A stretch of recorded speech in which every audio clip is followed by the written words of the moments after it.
अस्सलाम वालेकुम फ्रेंड्स, आज हम RHCSA का लेक्चर नंबर 17 स्टार्ट करेंगे। लास्ट लेक्चर के अंदर हमने KVM पढ़ा था, विजुअलाइजेशन पढ़ी थी कि विजुअलाइजेशन क्या होती है। फिर उसके बाद हमने देखा था हाइपरवाइजर क्या होता है। फिर हमने देखा था KVM किस तरह काम करता है, उसके अंदर किस तरह मशीन क्रिएट की जाती हैं, किस तरह उसकी इंस्टॉलेशन हमने देखी थी। फिर उसके अंदर मशीन किस तरह स्टार्ट स्टॉप की जाती है। लास्ट टाइम हमने सारी चीज़ें देखी थी। आज हम थोड़ा सा लेक्चर नंबर 17 को स्टार्ट करने से पहले KVM देख लेते हैं कि KVM को हमने रिमोटली किस तरह एक्सेस करके उसके ऊपर मशीन इंस्टॉल की जाती हैं। तो मैं यहाँ पर ओपन कर लेता हूँ।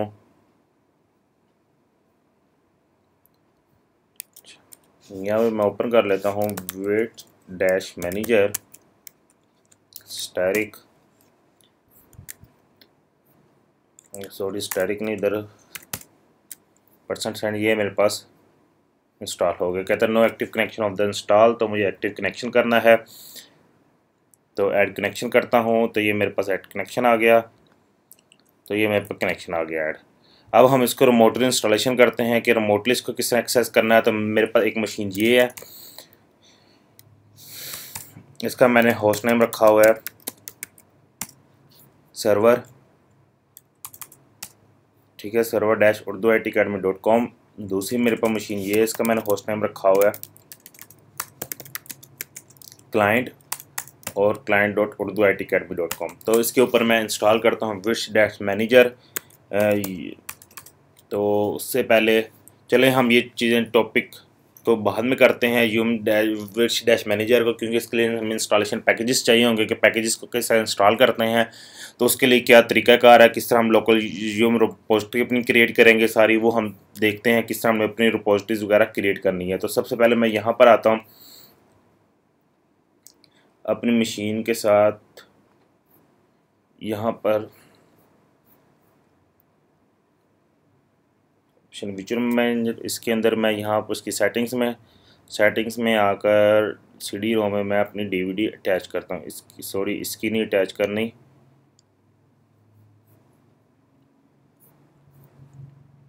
यहाँ से इसको डिस्कनेक्ट करता हूँ। इसकी कैड मुझे इंस्टॉल करनी है, इसकी DVD मुझे माउंट करनी है। ये इसकी DVD मैंने माउंट कर दी है।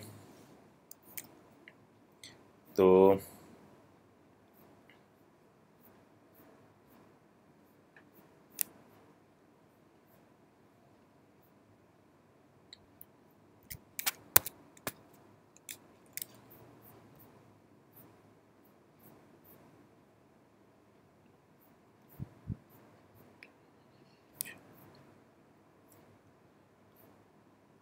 DVD हमने माउंट कर दिया। अब हम लेक्चर नंबर 17 स्टार्ट करते हैं। KVM से जो रिलेटेड पर रिमोट इंस्टॉलेशन थी कि हम रिमोटली KVM को किसे एक्सेस करके उसके ऊपर VMs क्रिएट कर सकते हैं, स्टार्ट एंड स्टॉप कर सकते हैं, वो भी हम देखेंगे। लेकिन उसके लिए हमें पैकेजेस इंस्टॉल करने पड़ेंगे मुझे अपनी नई मशीन के ऊपर। तो नई मशीन को पैकेजेस किस तरह इंस्टॉल करते हैं वो तरीकाकार अब हम देखते हैं। तो सबसे पहले हमारे पास इस लेक्चर के अंदर मैंने यहाँ पे लेक्चर नेम कुछ नहीं दिया, टॉपिक कोई नहीं दिया, क्योंकि हम इस 17 लेक्चर के अंदर हम 3 चैप्टर कवर करेंगे, एक FTP का और एक अपाची का और एक टाइम सर्वर का, ठीक है। ये RHCSA के एग्ज़ाम के अंदर RHCSA के एग्ज़ाम के अंदर हमारे पास ये तीनों टॉपिक नहीं आते। सिर्फ सॉरी 2 टॉपिक नहीं आते कि FTP का नहीं आता, अपाची का नहीं आता। टाइम सर्वर का हमें एक सवाल आता है कि हमें अपनी मशीन के ऊपर टाइम सर्वर कॉन्फ़िगर करना है। टाइम सर्वर यहाँ तो हम यूज़ करेंगे NTP सर्वर, यहाँ दूसरा क्रोनी सर्वर। आज हम दोनों सर्वर देखेंगे, दोनों किस तरह इंस्टॉल किए जाते हैं, दोनों की कॉन्फ़िगरेशन किस तरह की जाती हैं। एक को हम सर्वर बनाएंगे और एक को हम क्लाइंट बनाकर इसके ऊपर टाइम सर्वर कॉन्फ़िगर करेंगे। अगर तो एग्ज़ाम के अंदर टॉपिक आता है कि आपने टाइम सर्वर कॉन्फ़िगर करना है, तो चाहे तो आप NTP कर सकते हैं, चाहे तो आप क्रोनी कर सकते हैं। अगर स्पेसिफाइड डिफाइंड किया गया आपने क्रोनी करना है तो आपको सिर्फ क्रोनी करना है। अगर टाइम सर्वर NTP का डिफाइंड किया गया तो आपने NTP करना है। तो हम सबसे पहले स्टार्ट करते हैं FTP सर्वर क्यों RHCSA के कोर्स के अंदर है, सिर्फ इसलिए क्योंकि हमें FTP सर्वर के थ्रू और अपाची सर्वर के थ्रू, दोनों सर्वर के थ्रू हमें अपनी रिपोजिटरीज क्रिएट करनी होती पैकेजेस की, कि हम लोकल रिपोजिटरी पैकेजेस की क्रिएट करके किस तरह इंस्टॉलेशन कर सकते हैं अपने पैकेजेस की। तो लिहाजा हम दोनों को बारी बारी कन्फिगर करते हैं, फिर वन बाय वन एक एक से हम रिपोजिटरी को कन्फिगर करेंगे। एग्ज़ाम के अंदर आपको अगर सवाल आएगा FTP रिपोजिटरी क्रिएट करने का, तो या तो FTP के थ्रू आएगा या अपाची के थ्रू आएगा, तो दोनों अगर जिसके थ्रू भी आएगा आपको वो चीज़ कन्फिगर ऑलरेडी कन्फिगर की हुई मिलेगी। पहले है फाइल FTP क्या होता है, फाइल ट्रांसफ़र प्रोटोकॉल होता है कि हमारे पास फाइल ट्रांसफ़र प्रोटोकॉल है। The file transfer protocol FTP is one of the oldest और most common use protocol found on the internet today. Its purpose is reliable transfer files between host computer on a network without requiring the user to log directly into the remote host or have knowledge how to use remote system। कि हम जितना भी data हम अक्सर download करते हैं internet, या हमारे पास लोकल शेयर जो डाटा हमारे पास लैब के अंदर होते हैं या हमारे पास इंटरनेट के ऊपर पड़ा होता है, मोस्टली यहाँ तो FTP के थ्रू डाउनलोड हो रहा होता है, यहाँ तो HTTP के थ्रू। ज़्यादातर डाउनलोड HTTP के थ्रू भी हो रहा होता है। कुछ वेबसाइट्स ऐसी हैं, कुछ लिंक्स ऐसे हैं जो FTP के थ्रू डाउनलोड करते हैं डाटा। तो हमारे पास ये चीज़ है कि FTP उसके लिए डाउनलोड करने के लिए किसी किस्म का कोई यूज़र रिक्वायर्ड नहीं होता, अनोनिमस यूज़र होता है जिसके थ्रू हम डाउनलोड कर रहे होते हैं। It allowed user to access files on remote system using a standard set of simple commands। अगर मैं FTP के थ्रू कोई यूज़र बनाना चाहता हूँ कि ये FTP जब मैं कनेक्शन क्रिएट करूँ FTP का, तो मुझे कोई ना कोई मुझसे यूज़र ने पासवर्ड पूछे, तो उसके लिए मैं यूज़र्स भी अलाउ कर सकता हूँ। FTP use a client server architecture to transfer file using TCP network protocol के जब भी FTP का कनेक्शन बनेगा और जब फाइल ट्रांसफ़र हो रही होगी उसके लिए जो कनेक्शन यूज़ हो रहा होगा वो FTP प्रोटोकॉल यूज़ हो होगा। Because FTP is a rather older protocol is use encrypted user name and password authentication. जब भी FTP का कनेक्शन बनता है हमारे पास, क्योंकि ये बहुत पुराना प्रोटोकॉल है, तो इसके लिए जो भी यूज़र ने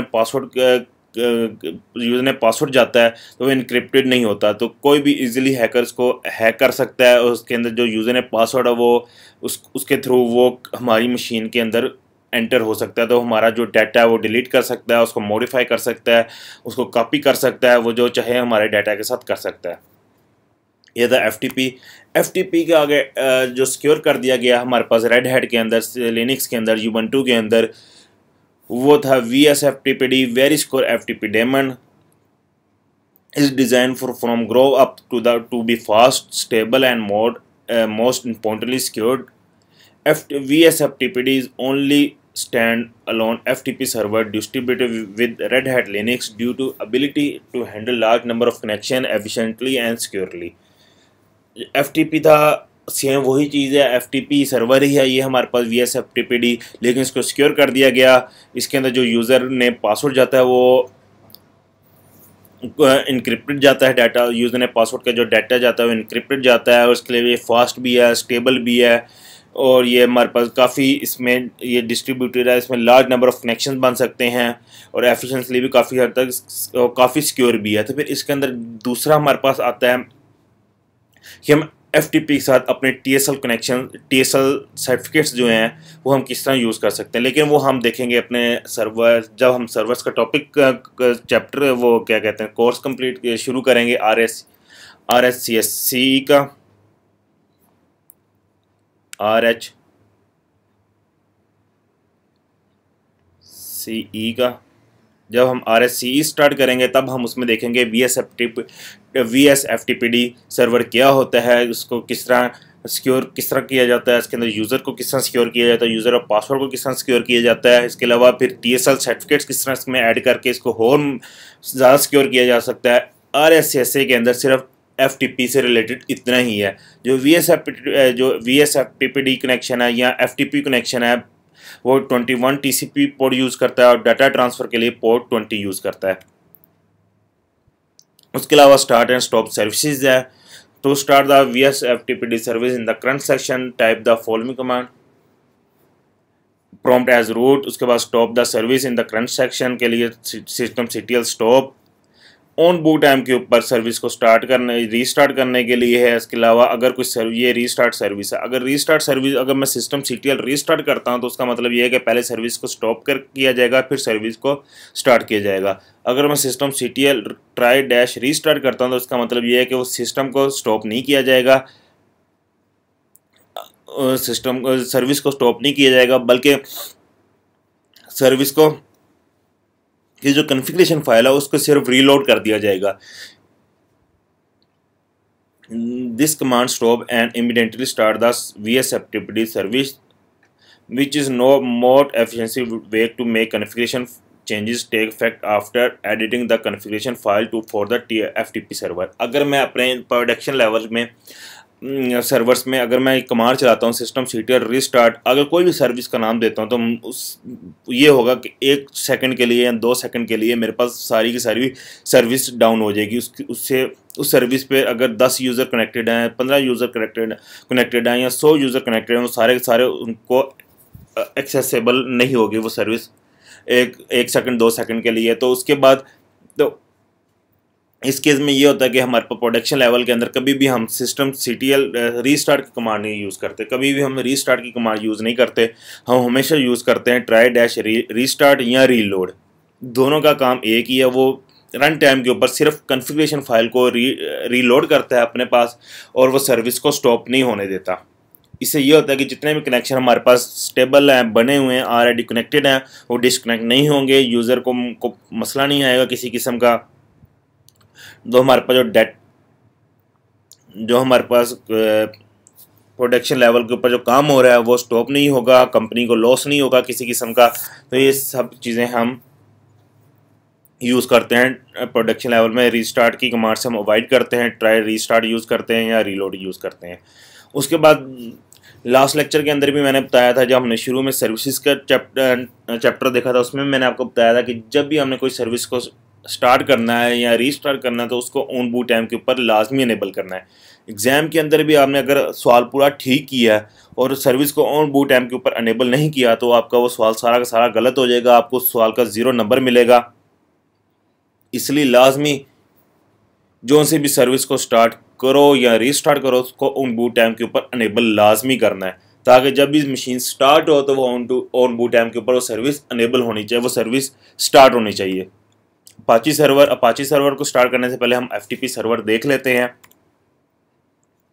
किसे इंस्टॉल किया जाता है, किसे उसको कॉन्फ़िगर किया जाता है। अब ये मेरे पास क्लाइंट है, ये मेरे पास सर्वर है।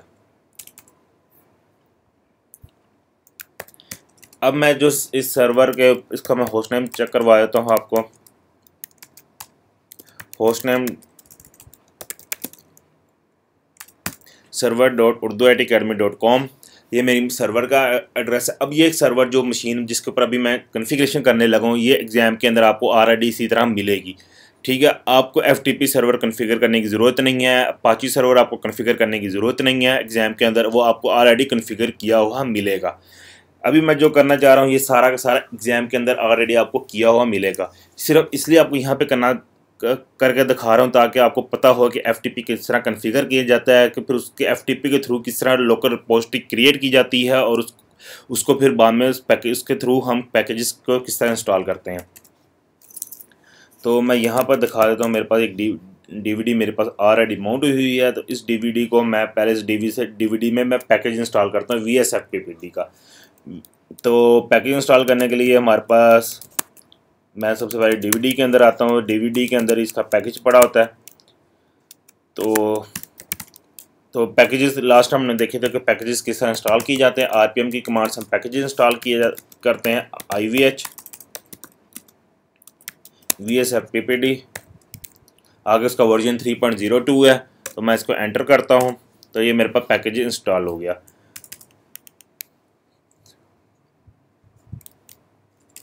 तो मेरे पास जो पैकेज इंस्टॉल हो गया तो इसका जो यूज़र नेम होगा वो भी मैं आपको दिखाता हूँ। तो उसका ऑटोमेटिकली यूज़र भी क्रिएट हो गया होगा। यूज़र हमने देखा था, यूज़र हमारे पास कहाँ क्रिएट हो रहे होते हैं, कैट etc पासवर्ड की फ़ाइल के अंदर हमारे पास यूज़र क्रिएट हो रहे होते हैं। तो मैं यहाँ पर यूज़र को ग्रैब करता हूँ FTP का, तो ये मेरे पास FTP का यूज़र भी आ गया। FTP का ये यूज़र है, उसके बाद उसकी वो परमिशन है, FTP यूज़र है, फिर इसका ये फाइल है कि इसकी जो पाथ है वो कहाँ पे होता है, FTP वार के अंदर इसका डायरेक्टरीज होती हैं। उसके बाद एसबी नो लॉगिन है। इसका मतलब ये है कि FTP यूज़र कंसोल के ऊपर लॉगिन नहीं कर सकता। जिस तरह मैं कंसोल के ऊपर रूट यूज़र से लॉगिन हूँ, हु एम आई करता हूँ तो मुझे बताता है कि कौन सा यूज़र इस टाइम लॉगिन है। रूट यूज़र लॉगिन है, तो इसी तरह मैं FTP यूज़र के थ्रू लॉगिन नहीं हो सकता। सिर्फ FTP यूज़र जो है वो सिर्फ सर्विसेज के लिए यूज़ होता है, FTP सर्विस के लिए। अगर मैंने FTP के थ्रू कोई भी डाटा कनेक्शन क्रिएट करना है या डाउनलोड करना है तो मुझे उसके लिए जो यूज़र रिक्वायर्ड होगा वो FTP यूज़र रिक्वायर्ड होगा। अगर मैं खुद से कोई यूज़र नेम दूंगा तो वो भी, अगर खुद से यूज़र नेम दूंगा तो वो यूज़र फिर वो डाटा को डाउनलोड या कनेक्शंस का क्रिएट करेगा। कनेक्शन क्रिएट करने के लिए FTP यूज़र होगा। उसके बाद जब कनेक्शन क्रिएट हो जाएगा, फिर हमने जिस यूज़र के साथ कनेक्शन क्रिएट किया होगा वो यूज़र उस डाटा को डाउनलोड और अपलोड कर सकता है।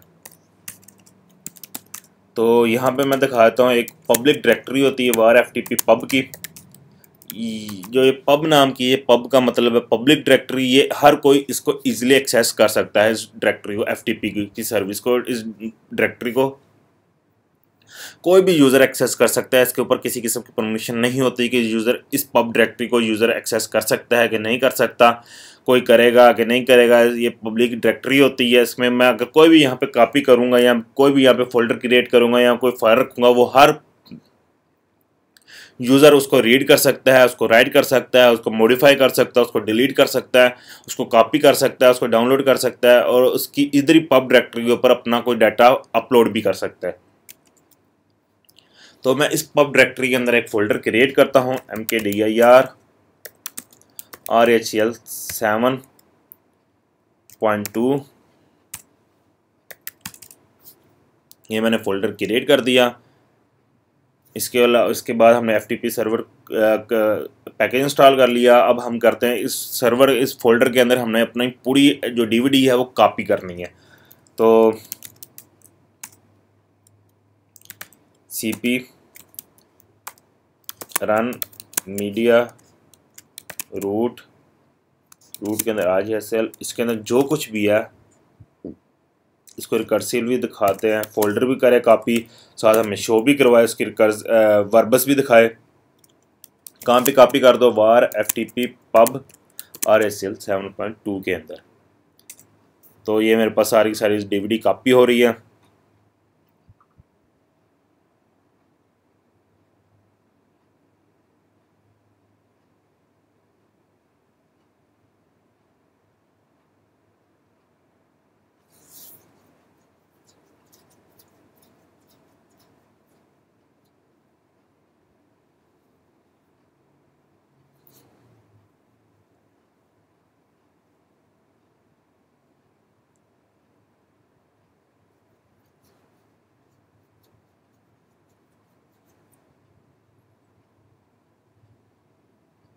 ठीक है, DVD कॉपी हमारे पास होगी। अब इस DVD की जो पैकेजेस है इसकी डेटाबेस हमने क्रिएट करनी है। डेटाबेस क्रिएट करने के लिए हमारे पास कमांड होती है create repo -R -V -G का मतलब है वर्बस, -G का मतलब है, जब मैंने आपको लास्ट टाइम हमने एक कमांड यूज़ की थी यूम लिस्ट।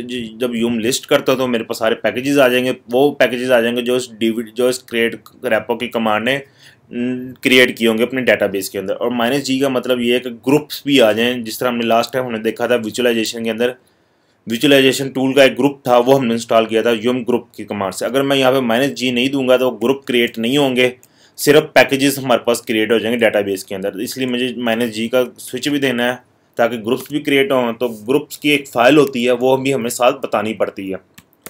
वार FTP पब RHEL, इसके अंदर एक फ़ाइल होती है हमारे पास। किसके अंदर होती है हमारे पास, रेपो डाटा के अंदर होती है हमारे पास, फोल्डर के अंदर।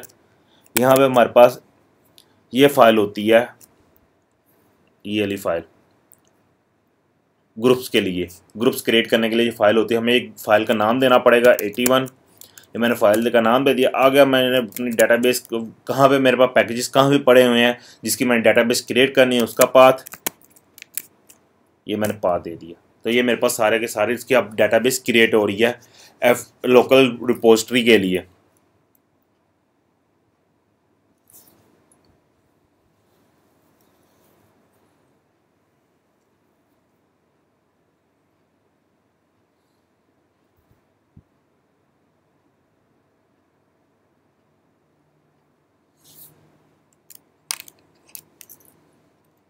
ठीक है, ये मेरे पास डेटाबेस की क्रिएट हो गई है, कंप्लीट हो गई इसकी डेटाबेस।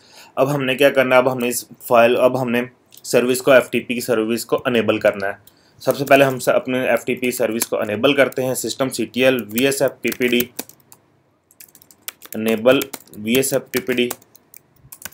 अब ये कमांड क्या करेगी, मेरी VSFTPD की सर्विस को ऑन बूट टाइम के ऊपर अनेबल कर देगी। अगर मैं आपको चेक करवा दूं कि अनेबल हो गई है कि नहीं हुई, तो अनेबल चेक करने के लिए, वेरीफाई करने के लिए इज डेट अनेबल्ड, ये बता रहा है कि अनेबल हो गई है। उसके बाद system CTL start VSFTPD check करता हूँ, स्टार्ट हो गई है तो इसका स्टेटस देख लेते हैं। ये मेरे पास सर्विस ऑलरेडी रनिंग स्टेट के अंदर आ गई। अब हमने इस सर्विस को फायरवॉल के अंदर भी ऐड करना है। तो फायरवॉल के अंदर ऐड करने के लिए firewall -cmd permanent add -service FTP। ये हमने सारी चीज़ें हमने देखी हैं पुराने लेक्चर्स के अंदर कि हमने अपनी फायरवॉल के अंदर किस तरह किसी सर्विस को ऐड करना है, सर्विस को किस तरह स्टार्ट करना है, अपने अनेबल किस तरह करना है। तो इसलिए मैं ज़रा जल्दी कर रहा हूँ। तो हम फायरवॉल की सर्विस को रीलोड कर लेते हैं। सर्विस को रीलोड होगी, लिस्ट डैश ऑल करके देख लेते हैं कि आ गई हमारे पास। ये मेरे पास FTP की सर्विस आ गई, ठीक हो गया। फायरवॉल के अंदर भी FTP सर्विस अलाउ हो गई। अब हमने इसकी लोकल रिपोजिटरी के लिए फ़ाइल क्रिएट करनी है। तो यहाँ पे मैं यूज़ करता हूँ सर्वर -repo। तो सबसे पहले यहाँ पर ऊपर नाम आ जाता है सर्वर, यहाँ पे नाम देता हूँ urduitacademy.com। नेम देता हूँ, नेम पोस्ट, ये हमारे पास जो नेम है कंपलसरी नहीं है, आप नाम देना चाहते हैं तो दे लें, नहीं देना चाहते हैं तो कोई इशू नहीं। यहाँ पे नाम देता हूँ सर्वर रिपोजिटरी, सर्वर रेपो।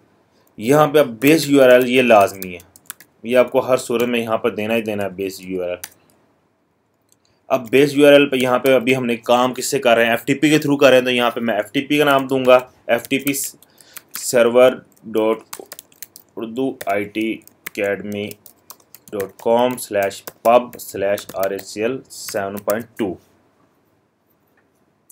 उसके बाद GPG चेक = 0। GPG चेक = 0 का मतलब ये है कि जब भी मैं कोई पैकेज इंस्टॉल करूँगा वो चेक करेगा इस पैकेज के अगेंस्ट जो की है वो भी इंस्टॉल की जाए।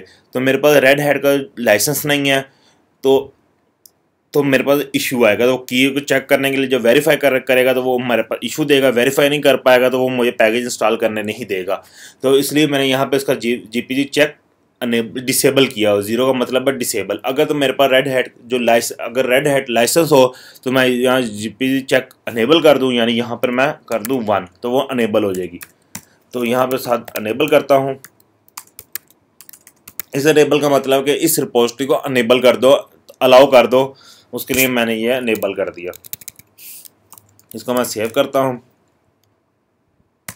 अब मैंने यहाँ पे नाम दिया urduitacademy server.urduitacademy.com। तो मैंने इसकी जो रिजोल्वेशन है नाम की IP के अगेंस्ट वो मैंने ETC होस्ट फाइल के अंदर रिजोल्व करवाई हुई है यहाँ पर IP के अगेंस्ट। इसलिए मैंने वहाँ पर नाम दे दिया server.urduitacademy.com, क्योंकि एग्जाम के अंदर आपको वहाँ पर नाम ही देना है, IP नहीं देना। तो वहाँ पर ऑलरेडी नाम रिजोल्वेशन हुई होगी DNS के थ्रू।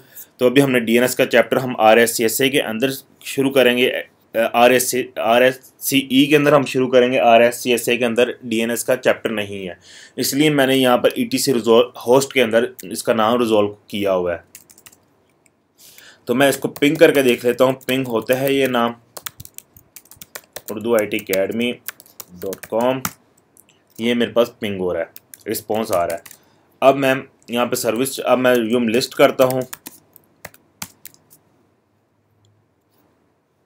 मैं जब यूम लिस्ट किया तो ये मेरे पास सारी की सारी इन्फॉर्मेशन आ गई।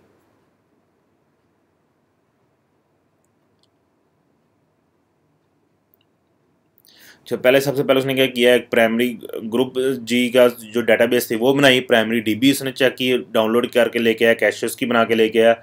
यहाँ पे कब कुछ आ रही इन्फॉर्मेशन, एनाकोंडा, ये जो एनाकोंडा 7.2 है, ये सारे एनाकोंडा यानी इंस्टॉलेशन के टाइम पे क्रिएट हुए थे, पैकेजेस इंस्टॉल हुए थे। उसके बाद जो पैकेजेस इंस्टॉल नहीं हुए या जो हमारे पास लोकल रिपोजिटरी से आ रहे हैं वो सारे आ रहे हैं urduitacademy.com से।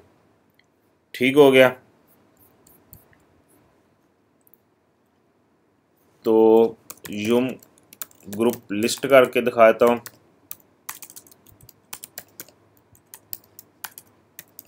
ग्रुप लिस्ट, तो ये ग्रुप लिस्ट में हमने जो फाइल दी थी -g स्विच के साथ, वो उसकी वजह से ये सारे के सारे हमारे पास ग्रुप्स भी आ रहे हैं। अगर मैं वो फाइल का नाम नहीं दूंगा तो ये मेरे पास ग्रुप्स नहीं आएंगे। ये ऑलरेडी आपको सारा का सारा आपको क्रिएट किया हुआ एग्जाम के अंदर मिलेगा। अब हमने एग्जाम के अंदर क्या करना है, इसको रिपोजिटरी अपनी लोकल किस तरह कन्फिगर करनी है। तो जब तक आप अपने एग्जाम के अंदर लोकल रिपोजिटरी कन्फिगर नहीं कर पाएंगे तो कोई पैकेज इंस्टॉल नहीं कर पाएंगे, बल्कि आप एग्जाम ही नहीं कर पाएंगे किसी किस्म का। उसमें आपको काफ़ी ज़्यादा सवाल जो होंगे वो पैकेज इंस्टॉलेशन से रिलेटेड होते हैं। कोई भी आपने सवाल करना है उसके लिए आपको पैकेज इंस्टॉल करना पड़ेगा। जब आप एग्जाम के अंदर पैकेज इंस्टॉल नहीं कर पाएंगे तो वो सवाल भी आप हल नहीं होगा। तो हम देखते हैं अपनी मशीन के ऊपर पैकेजेस किस तरह इंस्टॉल करना है। इस मशीन के ऊपर बैठ के मैं पिंग करता हूँ अपने सर्वर को मेरा पिंग होता है urduitacademy.com। तो ये मेरे पास सर्वर पिंग हो रहा है। ठीक है, तो यहाँ पे आता हूँ मैं, उसी तरह फाइल ओपन करता हूँ, repo डॉट, यहाँ पे मैं कर देता हूँ क्लाइंट रेपो, यहाँ पे नाम देता हूँ इसी तरह urduitacademy।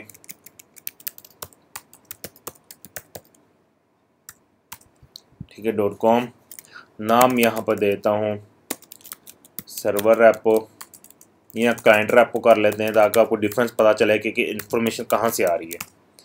उसके अलावा बेस यूआरएल में अपना नाम क्या देना है, ftp server.urduitacademy.com/pub/rhl 7.2। ये एग्ज़ाम के अंदर आपको जो FTP URL जो मैंने यहाँ पे दिया है ये आपको एग्ज़ाम के अंदर बताया गया होगा।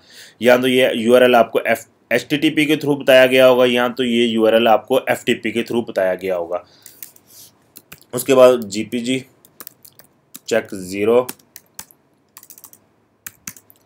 enable = 1, इसको सेव करते हैं और मैं यहाँ पर यूम लिस्ट करता हूँ। तो अब ये देखें सारे पैकेजेस मेरे पास यहाँ पर आ गए हैं urduitacademy.com से। तो ऊपर मैं आपको दिखाता हूँ जो मैं आपको डिफरेंस चेक करवाना चाह रहा था।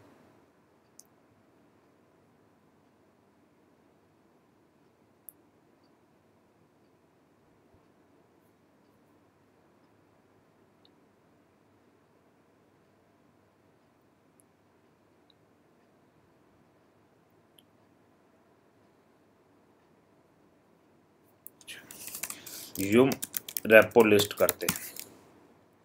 ये देखिए जो आपको मैं यहाँ पे डिफरेंस दिखाना चाह रहा था, यूम रेपो लिस्ट यहाँ पे किया तो यहाँ पर जो रेपो आईडी आ रही है वो क्या आ रही है, urduitacademy.com। रेपो नेम क्या आ रहा है, client dash repo, क्योंकि वो इस फाइल को एक्सेस करा जो अभी हमने क्लाइंट साइड के ऊपर फाइल दी है। अगर मैं यहाँ पे करता हूँ यूम रेपो लिस्ट, तो यहाँ पर क्या आ रही है, जो रेपो नेम आ रहा है वो क्या आ रहा है, सर्वर डैश रेपो आ रहा है।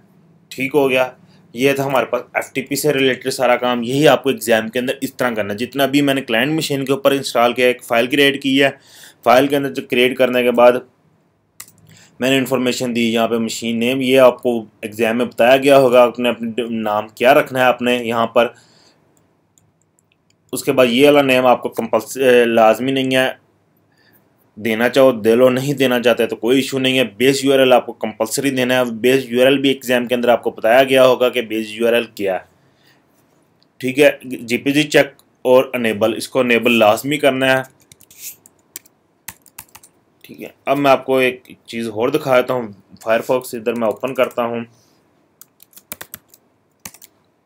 सॉरी,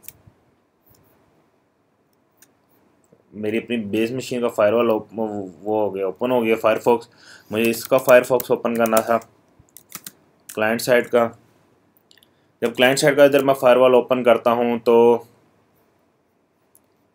उससे पहले मैं आपको एक चीज़ दिखा दूँ। मैंने सेम इसी तरह जहाँ पे मैंने उधर नाम रिजोल्वेशन की थी सर्वर के ऊपर, इसी तरह मैंने इस मशीन के ऊपर भी नाम रिजोल्वेशन की हुई है। ये ठीक हो गया। तो यहाँ पर मैं इसको करता हूँ। जब मैं FTP एक्सेस करना है किसी भी किसी वेब के ऊपर, यहाँ तो FTP क्लाइंट होते हैं, फाइलज़िला एक क्लाइंट होता है FTP का। मैं इसका यहाँ पे नाम बता देता हूँ, फाइलज़िला। फाइलज़िला एक बेस्ट टूल है FTP को एक्सेस करने के लिए, FTP का डाटा अपलोड करने के लिए, डाउनलोड करने के लिए। और फाइलज़िला बेस्ट FTP टूल है। तो मेरे पास अभी फाइलज़िला नहीं है, तो मैं वेब के ऊपर ही आपको दिखा देता हूँ। वेब के ऊपर किस तरह एक्सेस करना होता है FTP। जिस तरह यहाँ पे हम HTTP करते हैं, HTTP करके www.google.com लिखते हैं, तो ये मेरे पास एक्सेस हो जाता है। सेम इसी तरह HTTP की जगह FTP://urduitacademy.com। तो urduitacademy.com पे जब मैंने एंटर किया FTP लिखकर, उसने बाय डिफ़ॉल्ट मुझे कहाँ पे एक्सेस दे दी, पब फोल्डर के ऊपर। क्योंकि मैंने आपको पहले बताया था पब फोल्डर डायरेक्टरी वो पब्लिक फोल्डर होता है, हर यूज़र के लिए अवेलेबल होता है। तो जब मैंने इस पब फोल्डर के ऊपर मैंने जब क्लिक किया तो इसके अंदर मेरे पास देखें RSL 7.2 का एक फ़ोल्डर पड़ा हुआ है। उसके अंदर मेरे पास ये सारी DVD पड़ी हुई है। अब मैं ये DVD पूरी डाउनलोड कर सकता हूँ, इसको इसमें से कुछ डाटा डिलीट कर सकता हूँ, इसमें सब कुछ मैं इजीली कर सकता हूँ। तो ये हमारे पास सारा पब्लिक फ़ोल्डर होता है। हम इसके ऊपर भी रिस्ट्रिक्शन लगाएंगे कि इस पब्लिक फोल्डर के ऊपर कोई भी यूज़र आकर अपना सिर्फ डाटा अपलोड कर सके, जिस डाटे को डिलीट ना कर सके। वो सारा का सारा हम देखेंगे जब हम RHCE के अंदर FTP सर्वर पढ़ेंगे, उसमें हम डिटेल के साथ पढ़ेंगे FTP सर्वर। ठीक हो गया। तो मैं आपको फाइलज़िला भी दिखा देता हूँ। फाइलज़िला, ये मेरे को फाइलज़िला है, इसको इजीली हम डाउनलोड कर सकते हैं। तो मैं यहाँ पे फाइलज़िला कर लेते हैं, फाइलज़िला फॉर लिनक्स कर लेता हूँ, Ubuntu कर लेता हूँ, फॉर रेड हैट वो सेंटोस कर लेता हूँ।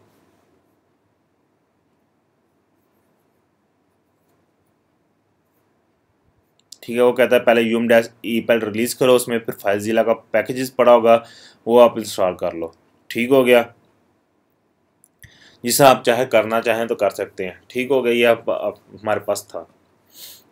तो इसको मैं क्लोज करता हूँ। ठीक हो गया। अब हम यहाँ पर आते हैं, अब हम यूज़ करते हैं KVM के लिए। KVM देख लेते हैं, KVM रिमोट साइट पे किस तरह इंस्टॉल करना है। तो KVM पैकेजेस को इंस्टॉल करने के लिए मैं यूज़ करता हूँ yum install with-manager। जब with-manager मैंने इंस्टॉल किया तो उसने क्या, ओके ठीक हो गया, सारा with-manager ये मेरे पास इंस्टॉल हो गया। तो मैं with-manager को मैंने इसलिए जल्दी किया ताकि ये लास्ट लेक्चर के अंदर हमने देख लिया था कि हमने पैकेजेस किस तरह इंस्टॉल करते हैं KVM के लिए, तो उसको with-manager को एक्सेस किस तरह और रिमोटली एक्सेस करना है। तो उसने किया ये अभी मैं आपको दिखा देता हूँ। ये जो उसने एक्सेस किया है, ये सारा का सारा उसने अभी लोकल किया एक्सेस। ये जो उसने KVM बना दिया, ये मेरे पास उसने लोकल बना दिया इसके लोकल के साथ।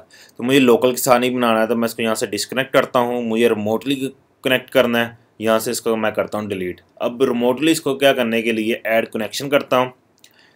तो मुझे KVM अब रिमोटली एक्सेस करना है इस मशीन का KVM। तो मुझे यहाँ पर रिमोटली एक्सेस करने के लिए मैं आपको दिखा देता हूँ एक दफ़ा। मैं यहाँ पर कोई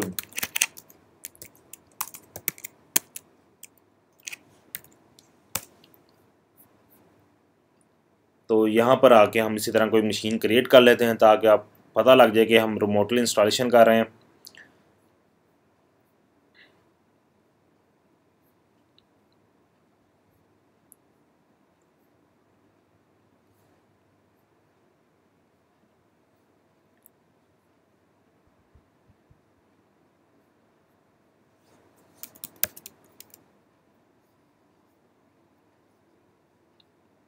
ठीक है, ये जिस तरह की भी मैंने अभी उसको इन्फॉर्मेशन दी है उसने उसको एक्सेप्ट कर लिया। वो असल में सही नहीं है इन्फॉर्मेशन के, हमें वो जहाँ पे CD रोम देना था वहाँ पे तो उसको मैंने कोई हार्ड ड्राइव दे दी है, वो उसको हार्ड ड्राइव को इसी तरह कर लेगा। ठीक है, ये सिंपल आपको दिखाने के लिए कि एक मेरे पास मशीन बनी हुई है KVM के अंदर चल रही है, तो उसको हम रिमोटली किस तरह एक्सेस कर सकते हैं वो देखते हैं। तो मैं यहाँ पे इसी तरह QM-KVM, तो यहाँ पे मैं ऑप्शन है कनेक्ट टू रिमोट होस्ट, यहाँ पे कनेक्ट टू रिमोट होस्ट करता हूँ तो मेरे पास दो ऑप्शन आ रहे हैं, एक SSL का आ रहा है, एक SSH आ रहा है, एक TCP आ रहा है और एक SSL आ रहा है। तो मुझे करना है सिर्फ SSH के साथ, तो मैं SSH में यहाँ पे रूट का यूज़र नेम दूंगा, पासवर्ड मेरे पास IP क्या होगा मैं IP यहाँ पे दूंगा server.urduitacademy.com। जब मैंने यहाँ पे दिया तो उसने क्या किया, कनेक्शन यहाँ पे मुझे कमांड दे दी QEMU+SH डबल है :, ये भी मैं आपको कमांड भी आपको दिखा देता हूँ। यहाँ पे मैं जब ओके करता हूँ तो मुझसे पूछ रहा है अच्छा ठीक है हैंड शेयरिंग आस पास इंस्टॉल करो, मैं कहता हूँ फोर्सफुली इंस्टॉल कर दो। तो मुझसे यहाँ पर क्या पूछ रहा है, पासवर्ड पूछ रहा है, मैं यहाँ पे पासवर्ड देता हूँ अपनी मशीन का, टाइप यस और नो, टाइप यस, पासवर्ड दे रहा है, पूछ रहा है, मैंने कहता हूँ दे दो पासवर्ड यस, तो ये मेरे पास कनेक्ट हो गया। ये वही मशीन है जो मेरे पास वहाँ पर आ रही थी, तो मैं यहाँ पे दोबारा पासवर्ड देता हूँ,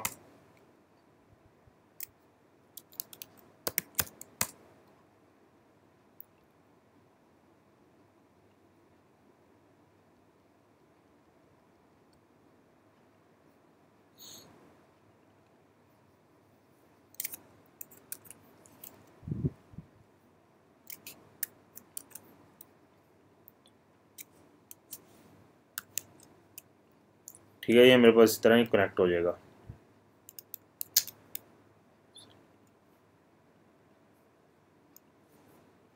ठीक है, वो मैंने पासवर्ड सेव नहीं किया इसलिए मुझसे बार बार पासवर्ड मांग रहा है। जब हम यहाँ पे मशीन क्रिएट करते हैं तो उसका यहाँ पर हमें पासवर्ड भी देना पड़ता है, सेव भी करवाना पड़ता है। मैं यहाँ से इसको फोर्स ऑफ करता हूँ, तो ये देखिए यहाँ पे फोर्स ऑफ करता हूँ,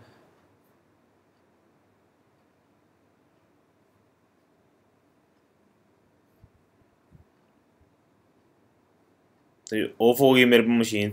मैं यहाँ पे देखता हूँ यहाँ पे वाकई ऑफ होगी, तो यहाँ पे भी मेरे पास सर्वर के ऊपर भी मशीन ऑफ होगी। तो अगर यहाँ से मैं दोबारा रिस्टार्ट करता हूँ, मशीन को रन करता हूँ, तो ये रनिंग स्टेट में आ गई है और यहाँ पर भी मेरे पास मशीन रनिंग स्टेट के अंदर आ गई है। ठीक हो गया।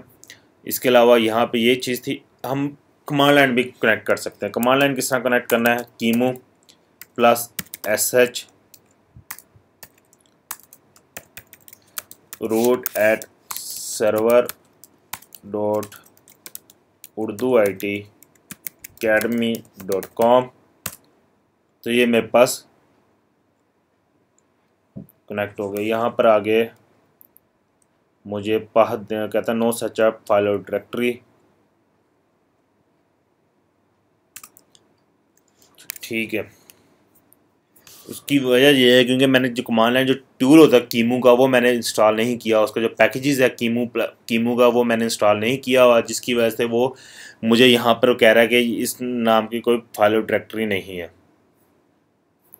तो अब कमांड लाइन भी इसके पैकेजेस, अब जब पैकेजेस लास्ट टाइम मैंने आपको बताए थे वो सारे पैकेजेस आप जब क्लाइंट के ऊपर इंस्टॉल करेंगे तो सारी की सारी इन्फॉर्मेशन वो हमें इसके कमांड के थ्रू भी हो जाएगी एक्सेस, जो हमने वेब के थ्रू, जो हमने गुई के थ्रू एक्सेस करके देखा है ये सारा। तो मैं दोबारा कनेक्ट करता हूँ तो मुझसे दोबारा पासवर्ड पूछता है, मैं इसको पासवर्ड दे दिया तो ये मेरे पास कनेक्टेड हो गया।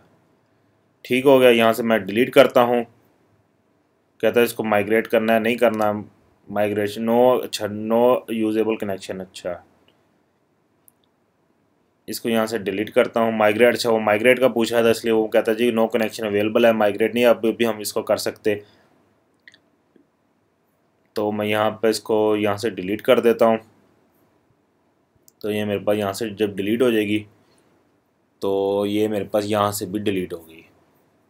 ठीक है, इसकी लोकल मशीन से भी डिलीट हो गई, हमने रिमोटली इसको एक्सेस करके किया तो वो लोकली भी हमारे पास डिलीट होगी। तो यहाँ से इसको मैं डिस्कनेक्ट करता हूँ और ये इसको यहाँ पे डिलीट कर देता हूँ ताकि जिसका रिमोट कनेक्शन है वो हमारे पास ख़त्म हो जाए। तो ये इसकी पूरी कमांड है QEMU+, इसको मैं एक दफ़ा दोबारा चलाता हूँ, यहाँ से इसको कॉपी कर लूँ, कमांड को यहाँ से दोबारा चलाते हैं। नो सच अ फाइल और डायरेक्टरी, सेम वही चीज़ है कि उसका पैकेजेस नहीं है, तो पैकेजेस का इंस्टॉल करके देख लेते हैं। तो पैकेजेस के लिए लेक्चर नंबर 16 था हमारे पास।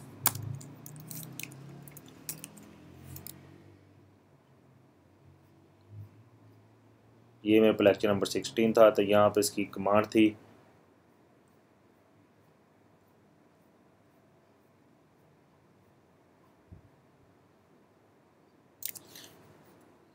ये इसके सारे पैकेजेस थे। मैं सारे पैकेजेस को, अच्छा मैं यहाँ से कॉपी नहीं करने देगा, फाइल को ओपन कर लेते हैं।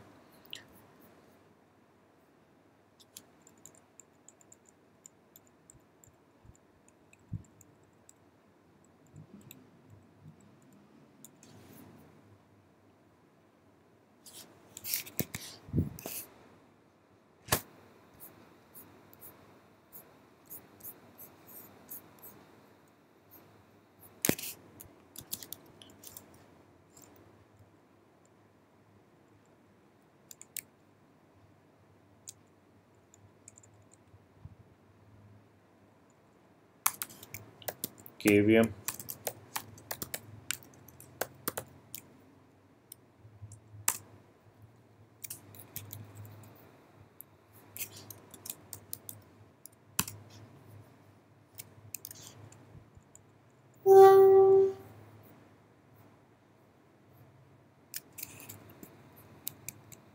अच्छा, उसके पैकेजेस नहीं, वो फाइल को वो ओपन नहीं कर रहा सही। तो यहाँ पर हम लास्ट टाइम हमने इसको किया था, तो हम इसको कर लेते हैं इंस्टॉल। विम सॉरी विम कर रहा हूँ, yum install wish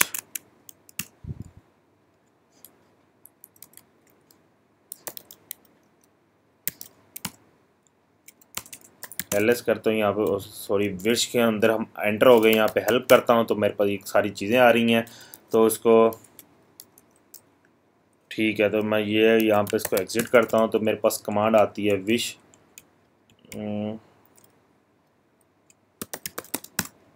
sorry wish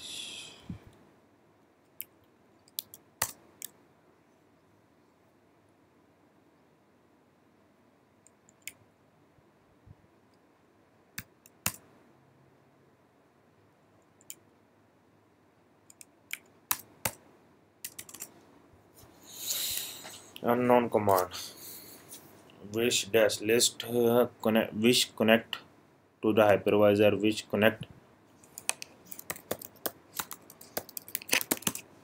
chemo.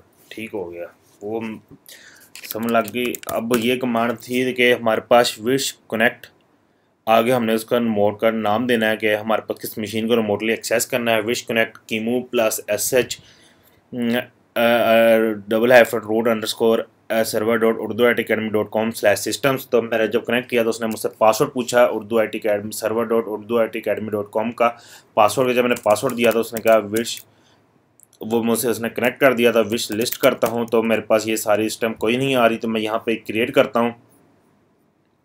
Same उसी तरह हम क्रिएट कर लेते हैं ब्रोज। ठीक है, इसको मैं यहाँ पे चूज़ देता हूँ वॉल्यूम। ये मेरे पास क्रिएट हो गई मशीन। तो मैं यहाँ पे दोबारा विश लिस्ट करता हूँ तो मेरे पास अच्छा ये इसकी लोकल आ रही है, तो उसको मैं दोबारा कनेक्ट करता हूँ।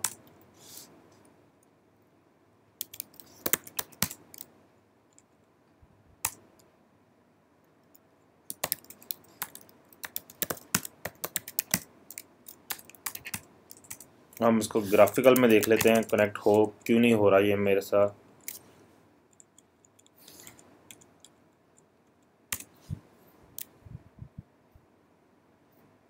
न्यू ऐड कनेक्शन रिमोट, यहाँ पे इसको पासवर्ड देता हूँ, सॉरी सर्वर नेम देता हूँ, होस्ट नेम server.urduitacademy.com। तो यहाँ पे क्लिक करता हूँ तो इसका पासवर्ड पूछता है, पासवर्ड दे दिया तो ये मेरे पास रनिंग में आ गई।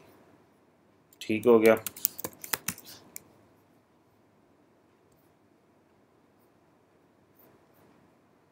कि ये था हमारे पास सारा के वी एम का रिमोटली किस तरह एक्सेस किया जाता है। अब उससे पहले हमने अपाची वो FTP सर्वर देखा था, FTP सर्वर क्या होता है। अब हम देखते हैं अपाची सर्वर को हम उसका पार्ट 2 में देखेंगे। इसका 17 का जो पार्ट 2 है, नेक्स्ट लेक्चर के अंदर हम देखेंगे अपाची सर्वर किस तरह कन्फिगर किया जाता है, उसकी किस तरह इंस्टॉलेशन की जाती है। ये सब कुछ हम अपाची सर्वर के अंदर देखेंगे। तब तक के लिए आप अपना ख्याल रखिए। थैंक यू, अल्लाह हाफिज़।